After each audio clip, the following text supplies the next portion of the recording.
fact, I don't know if Ahaz would have given a sign, what that sign would have looked like, but I promise you, it would have been so much smaller than what God is about to do. And so this is important because not even the prophet Isaiah himself can invent this sign, because no king demands it, no priest performance.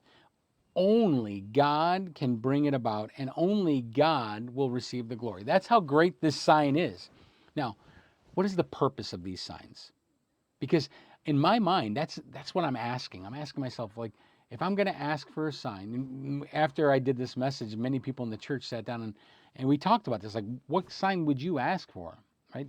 There's a purpose behind every one of these signs. Here's the purpose, and I think it's twofold. One, in an immediate context, it's to show Ahaz and Judah that God is still with his people, even in their rebellion. Even in their rebellion, Ahaz is getting a message that God's going to do something.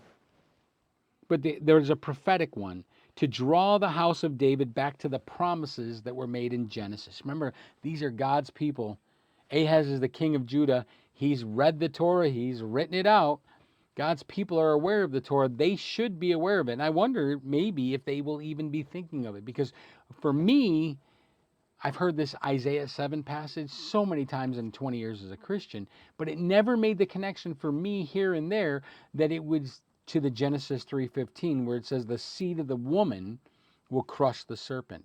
Or Genesis 22 where God himself provides the lamb, a one-sided covenant faithfulness. So by saying that the Lord himself will give you a sign, Isaiah is tying this act into God's long story of salvation. I want you to think about this. First, God shifts the focus from Ahaz to the house of David. Second, God declares he himself will give the sign. And this should prepare us for the nature of the sign himself. One so extraordinary, so miraculous, that it can only be from God. And here it is. Behold, the virgin will conceive. You've probably heard that line a lot.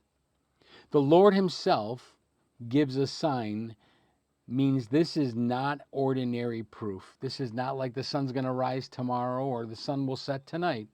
It's one-sided like God's covenant with Abraham, resting fully on his faithfulness, not ours.